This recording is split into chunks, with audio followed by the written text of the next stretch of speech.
In Russia last year, 400 people were arrested for things that they said on social media. 400 people in Russia. Obviously, this country is very different. How many people do you think were arrested in Britain for things they said on social media last year? Go on. Take a guess. I have no idea. 3,300. Really? Arrested for what they'd said on social media? Yeah. Really? What sort of things get you Well, arrested? one example I give in my show is there was a young woman from Liverpool called Chelsea Russell, and people can look this up. Her friend was killed in a car crash, a 19-year-old woman, and she posted the lyrics of his favorite song on her Instagram, the lyrics.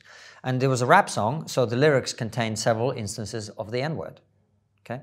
She was arrested, prosecuted, found guilty, given 500 hours of community service and a fine, tagged, and for a year she was under 8 p.m. to 8 a.m. curfew. My goodness. In Britain. In Britain. In 2018. So we talk about the Chinese system of social credits. Right.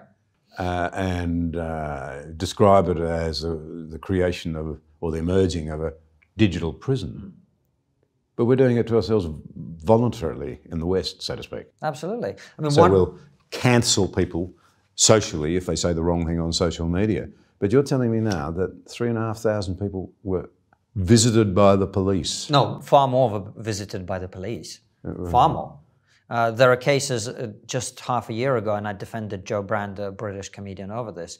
She made some comments, which, you know, it wasn't a great joke, but she talked about this during this milkshaking episodes where people were having milkshakes thrown at them. She said that, well, if I was doing it, I'd throw some acid over them. Right? That's not a great joke. But she got a visit from the police on the basis that she was, quote, inciting violence. And they eventually decided not to proceed with prosecution. But it was obviously a joke. She's a comedian. She was on a comedy program.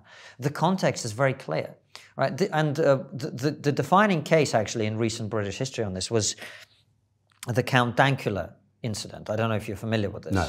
This is a Scottish YouTuber who made. Okay, so this is quite an interesting one to explain.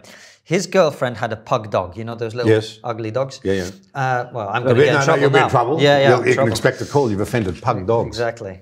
And she thought it was the cutest thing in the world. Yeah. And he wanted to annoy her for a prank. So he trained the dog to be the most horrific thing that he could think of, which in this case was a Nazi. So he trained this dog to do a Nazi salute. Right? He posted it on YouTube to his 3 subscribers at the time. And overnight, the video went completely viral. 3 million views in like a week. He was arrested, convicted, found guilty, fined £800.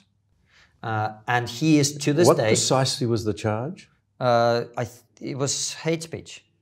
Hate speech? Hate speech, yeah. Oh, no, sorry. It was grossly offensive. He was being grossly offensive. That's the correct legal terminology. And he, to this day, is a hate criminal. When the papers write about him, they're legally allowed to call him a Nazi hate criminal.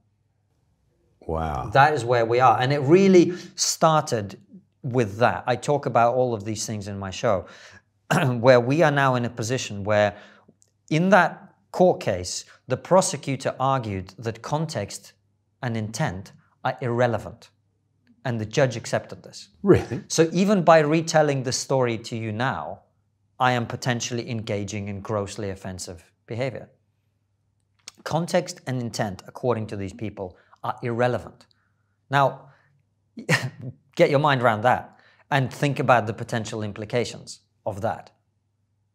Well, it's extraordinary. That is where we are. It's funny, like I said, we were chatting before, I think we started, I was having dinner with a friend from Saudi Arabia about this. And I told her, and she couldn't believe it. You know, so what does that say about us? Do you know what I mean? And she was like, really, in Britain? But isn't this a free country? That is where we are. And that's why, as I say, we have to push back against it and go back to what are fundamental values of civilization, John? What are they? Freedom of speech, freedom of association, as you said, right? And respect for the individual and the rights of the individual. That's not to say that community isn't important, but there's a level of rights that we all have.